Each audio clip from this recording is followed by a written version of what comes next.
Assalamualaikum warahmatullahi wabarakatuh. Saya Lutfia Dekaros ingin memaparkan tentang koneksi antar materi topik 3 dari mata kuliah Pembelajaran dan Asesmen yang Efektif 1 di sekolah menengah. Pada topik 3 ini mengusung tema materi yaitu konsep pembelajaran berdiferensiasi serta pembelajaran yang sesuai dengan tingkat capaian dan karakteristik peserta didik. Topik 3 ini ada kaitannya dengan materi sebelumnya, yaitu tentang tingkat capaian dan karakteristik peserta didik. Pada materi tersebut juga dipelajari tentang pemetaan kebutuhan belajar peserta didik dan kemampuan masing-masing peserta didik yang meliputi 4. Yang pertama, kesiapan peserta didik dalam mempelajari materi baru. Yang kedua, minat peserta didik untuk mengikuti dan terlibat aktif dalam proses pembelajaran. Yang ketiga, gaya belajar peserta didik. Yang keempat, latar belakang peserta didik baik itu dari segi sosial, budaya, dan lain sebagainya. Pemetaan kebutuhan belajar ini merupakan kunci pokok untuk dapat menentukan strategi yang sesuai dengan tingkat capaian dan karakteristik peserta didik. Jika pemetaan yang kita lakukan kurang tepat, maka perencanaan dan strategi yang akan kita terapkan nantinya akan menjadi kurang tepat pula.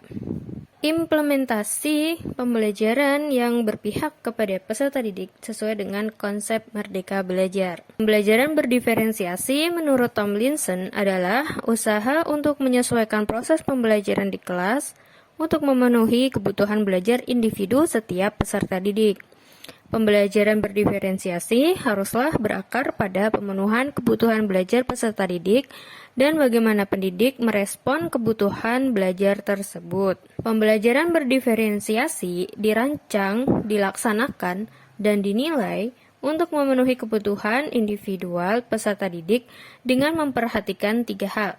Yang pertama, kesiapan belajar atau readiness. Yang kedua, minat belajar atau learning interest. Yang ketiga, profil belajar atau learning profile. Strategi pembelajaran berdiferensiasi ada 3. Yang pertama adalah diferensiasi konten, kedua diferensiasi proses, dan ketiga diferensiasi produk. Diferensiasi konten ini berhubungan dengan apa yang diajarkan pada peserta didik, mempertimbangkan pemetaan kebutuhan belajar peserta didik, baik itu dalam aspek kesiapan belajar, aspek minat, dan aspek profil belajar peserta didik, atau kombinasi dari ketiganya. Diferensiasi proses. Dalam kegiatan ini, guru perlu memahami apakah murid akan belajar secara berkelompok atau mandiri. Guru menetapkan jumlah bantuan yang akan diberikan pada peserta didik. Siapa sajakah peserta didik yang membutuhkan bantuan dan siapa sajakah peserta didik yang membutuhkan pertanyaan pemandu yang selanjutnya dapat belajar secara mandiri. Semua hal tersebut harus dipertimbangkan dalam skenario pembelajaran yang akan dirancang. Sedangkan diferensiasi produk, yang di sini produk itu adalah hasil pekerjaan atau unjuk kerja yang harus ditunjukkan pada pendidik. Produk adalah sesuatu yang ada wujudnya, bisa berbentuk karangan, tulisan, hasil tes, pertunjukan, presentasi, pidato, rekaman, diagram, dan sebagainya. Pembelajaran berdiferensiasi ini merupakan solusi bagi permasalahan terkait pembelajaran di kelas yang berpihak pada kepentingan peserta didik. Untuk itu, pendidik harus mampu memetakan kesiapan belajar, minat belajar, dan profil belajar peserta didiknya yang mungkin tingkat kompleksitasnya berbeda antara satu individu dengan yang lainnya. Ada beberapa hal yang harus dipertimbangkan pendidik dalam mengembangkan pembelajaran berdiferensiasi. Yang pertama adalah berpusat pada peserta didik atau student-centered learning. Pembelajaran direncanakan dengan cermat dan strategis berdasar pada upaya memahami peserta didik secara utuh serta menempatkan gaya, intelijensi, kemampuan awal, dan berbagai cara belajar peserta didik sebagai dasar pelaksanaan pembelajaran, seperti yang disampaikan oleh Gregory dan Chapman tahun 2002. Kemudian, hal yang perlu dipertimbangkan kedua adalah berpusat pada kurikulum atau curriculum centered learning. Pembelajaran berdiferensiasi tidak mengubah konsep dan tujuan kurikulum yang telah ditetapkan. Pembelajaran ini lebih menekankan kreativitas dalam menyelaraskan perangkat pembelajaran. Guru diberikan otonomi untuk membuat perangkat pembelajarannya sendiri. Kemudian yang ketiga yang perlu dipertimbangkan adalah diferensiasi materi pembelajaran atau differentiated content. Materi pembelajaran yang diberikan tidak bersifat sama rata untuk semua peserta didik. Peserta didik harus mampu menyeleksi materi pembelajaran sesuai dengan minat, pengetahuan awal, dan gaya belajar peserta didik. Jadi di sini guru harus mempersiapkan berbagai macam materi pelajaran sesuai dengan tingkat kemampuan masing-masing peserta didik. Kemudian kita lanjutkan untuk 5 macam strategi pengajaran dalam pembelajaran berdiferensiasi.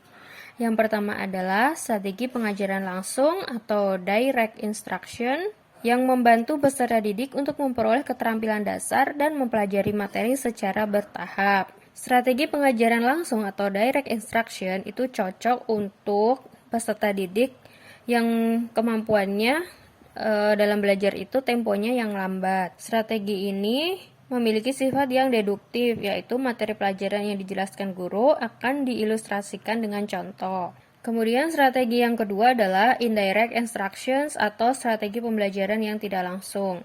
Kebalikannya dari direct instruction. Pembelajaran ini berfokus pada peserta didik.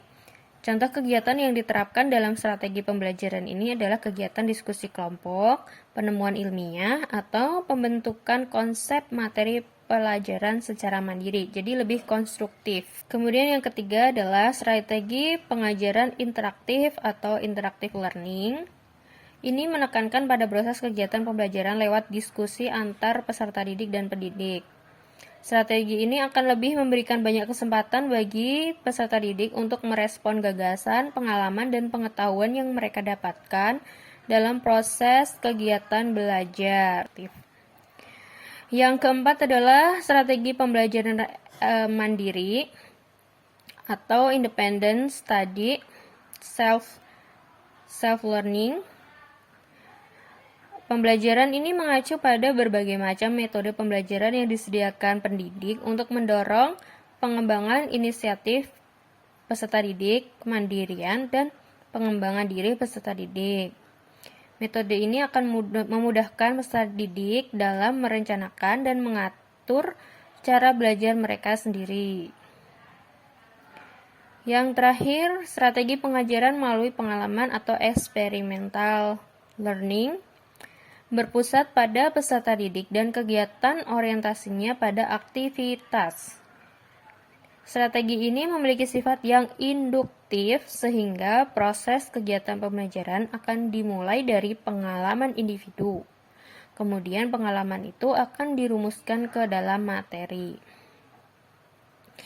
Manfaatnya adalah peserta didik bisa menggunakan logikanya dalam berpikir dan mengambil kesimpulan berdasarkan fakta, data, dan informasi yang telah terkumpul.